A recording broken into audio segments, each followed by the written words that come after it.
मैं शमशेर खान सहआचार्य राजकीय कन्या महाविद्यालय चोम। आज है यथार्थ अवकल समीकरण। यदि M D X plus N D Y is equal to 0 यथार्थ अवकल समीकरण नहीं हो तो किसी समाकल गुणांक से अपन यथार्थ समीकरण बनाते हैं। यथार्थ अवकल समीकरण को यथार्थ अवकल समीकरण में परिवर्तित करते हैं, सम्मानित करते हैं। उसके कई नियम, 3 नियम अपन ने पहले पढ़ लिए। आज है चौथा नियम। चौथा नियम यह है, जब 1/n del M upon del Y is equal to minus del N upon del X केवल x का फलन हो या अचर हो तो समाकल गुणांक क्या होगा? e की power 1/n del M upon del Y minus del N upon del X D X. और ये एफ एक्स का फलन है तो समाकलन F X D X, e की पावर समाकलन एफ एक्स डी एक्स। ये क्वेश्चन इस पर देखते हैं। क्वेश्चन है x³ plus xy 4 dx plus 2y³ dy is equal to 0। Screen पे लगा रखा है, नोट्स में भी लिख रखा है, समझ में नहीं आया तो उसमें देख लेना। अपन इसका चेक करते हैं कि del M upon del Y del N upon del Y निकालते हैं, दोनों बराबर नहीं है तो ये यथार्थ अवकल समीकरण नहीं है। इसमें पहले वाला नियम लगाने की कोशिश करते हैं।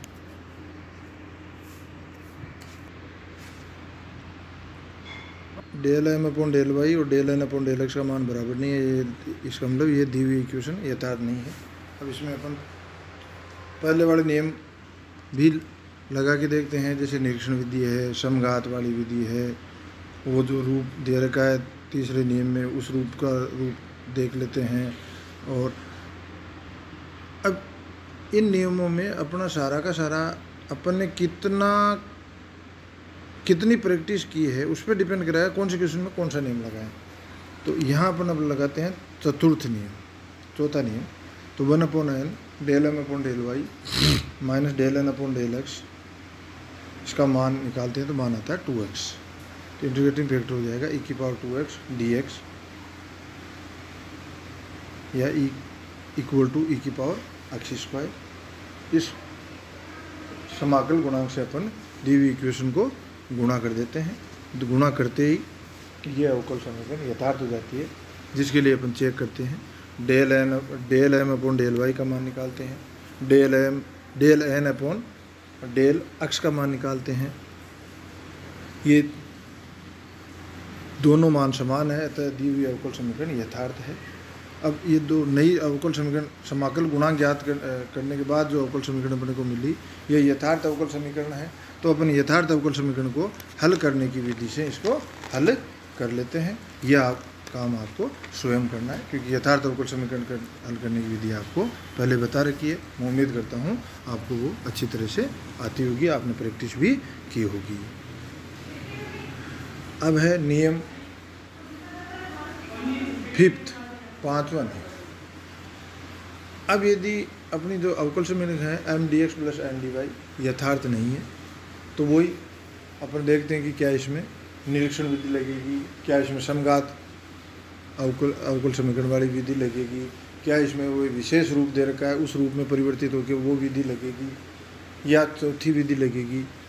यदि ये विधियाँ नहीं लगे तो अपन क्या लगाते हैं? 5वीं विधि लगाते हैं। इसमें अपन चेक करते हैं 1/m del N upon del X minus del M upon del Y का मान निकालते हैं। यदि ये मान y का कोई फलन आए, एफ वाई आए या कोई अचर आए तो अपन समाकल गुणांक अपने को प्राप्त होता है e की पावर समाकलन एफ वाई डी वाई।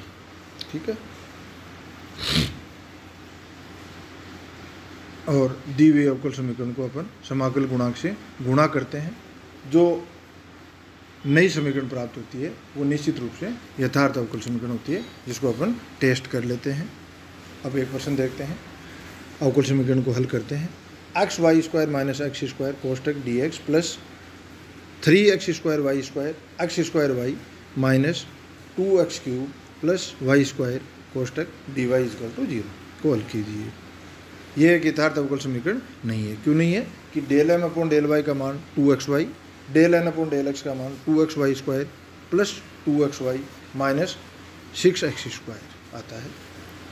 अब अपन इसमें ये नियम लगाते हैं। तो 1/m del N upon del X minus del M upon del Y का मान आता है 6। तो अपना समाकल गुणांक हो जाता है ई की पावर 6y। ठीक है, तो समाकल गुणांक से दी हुई अवकल समीकरण को अपन गुणा करते हैं। गुणा करने पे अपने को समीकरण नंबर 2 प्राप्त होती है, जिससे अपन del M upon del Y और del N upon del X निकाल लेते हैं। ये दोनों मान समान आते हैं, इसका मतलब ये अवकल समीकरण नंबर 2 यथार्थ अवकल समीकरण है, जिसे यथार्थ अवकल समीकरण हल करने की विधि से अपन हल करते हैं। ये आपको स्वयं करना है। अब अपन पढ़ते हैं नियम 6। यदि अवकल समीकरण M D X plus N D Y equal to 0 का रूप, देखो ये स्क्रीन पे दे रखा है, मैं बोलता हूँ, उसमें कन्फ्यूजन हो तो आप उसमें देखना, नोट्स में भी दे रखा है। क्या रूप है?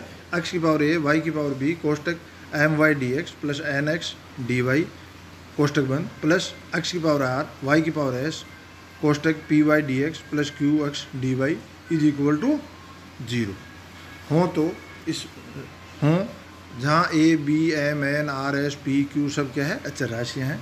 तो समाकल गुणांक होगा एक्स की पावर एच वाई की पावर के, जहाँ एच और के अपने को प्राप्त करने हैं। अब इसका मतलब ये है कि यदि ये समीकरण M D X plus N D Y जो मैंने रूप बताया है, जो मैंने इसमें लिख रखा है, नियम 6 में लिख रखा है, उस रूप के अवकल समीकरण हो, तो अपने को ये मानना है कि एक्स की पावर एक्स की पावर एच और वाई की पावर के इस अवकल समीकरण का समाकल गुणांक है, जहाँ एच और के का मान ही, एक विशेष मान ही इस अवकल